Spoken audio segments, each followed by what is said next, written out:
It seemed like on the defensive zone coverages, there was a lot of standing around this evening. Did you see the same thing? Absolutely. We talked about assertive or not being assertive enough. So something we discussed in between periods, something we discussed even after the game. Call it quick to close. We were not quick to close out anybody. Where we got in trouble tonight was hesitation, and it killed us there. I mean, it really did. We gave up some free stuff there because of hesitation. How do you even judge Luukkonen? I mean, the way the first two periods there were so many open looks. I guess the way you judge him is the way he bounced back in the third. Yeah, exactly. That's the way you judge him. You know, we obviously the score being what it was after 2 years contemplating pulling him out. Might have thought differently, might have done differently if it was regular season. But in this case, it was good to see him play as solid as he did in the third period, and battle the way he did. If we pulled him out, we wouldn't see that, and we wouldn't have that opportunity to fight through. But yeah, I mean, as we just talked about, we weren't assertive enough. We were on our heels. We were hesitant. I don't question our intent. We just were tight and hesitant. We were afraid to make a mistake, and when you're afraid to make a mistake, you give your opponents lots of opportunity. And we played afraid to make a mistake early on in that game. And then when you have that score, now you're fighting it mentally. And we were able to fight through that and have a decent effort in the third. But that hesitation is not good for confidence. How surprising is it to you that kind of cropped up? We would see that a lot last year, but at the end of the season, that kind of went away. Yeah, I'm not surprised it's cropped up. I think our group that we have, you're a team still unsure of an identity maybe, and it's just part of the growing pain. I liked what I saw in the game from the standpoint of correctability and correctable mistakes. But I don't think you're going to have carryover from the end of last year. They're going to have to, because we didn't build a strong enough identity. We didn't have enough games to build it. So we'll get back. I shouldn't say even get back. We're going to get better quick based on what I watched today, because there's a lot of easy stuff that once the players see it, they can correct it right away. It's not a situation where they have to develop, per se. Well, midway through the second period, I think it was Middlestad's line, Skinner started a breakout. He ended up getting a scoring chance out of it. It was a good, fast, quick breakout up the ice. And it seemed like from that point forward, we saw more of those quick, fast breakouts.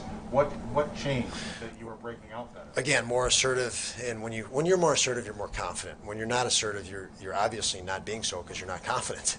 And this is not a league for that. And the other component of that, you've watched us practice and the pace we want to play in practice, and we looked a little bit more like that. And I mentioned it's going to take us a while. It always takes a while before you can before what you're doing in practice is actually ends up happening in a game. And we're going through that process. And for me, you want to fight through being on your heels. And we had to battle that in this game, and fortunately we finished playing a little bit on our toes. JJ, had that nifty goal toward the end. Just what did you think of him as the game progressed? Well, that certainly was a big goal because of the score in the game.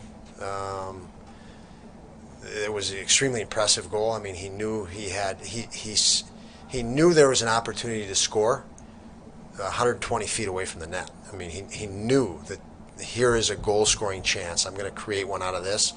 And then when he got, between him and the goalie with guy draped on him, he knew right where to put it. I mean, the confidence you could see.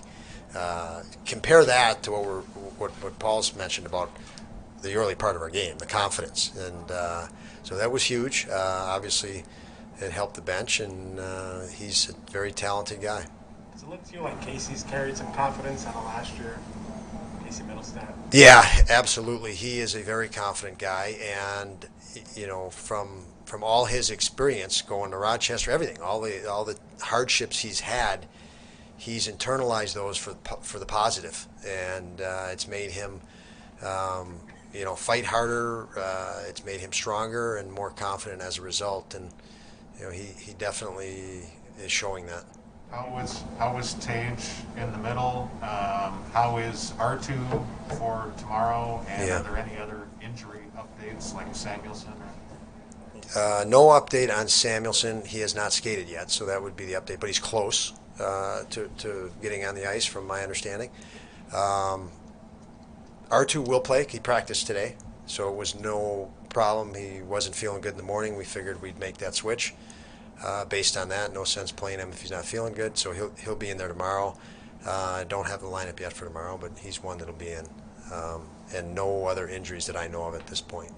And Tage?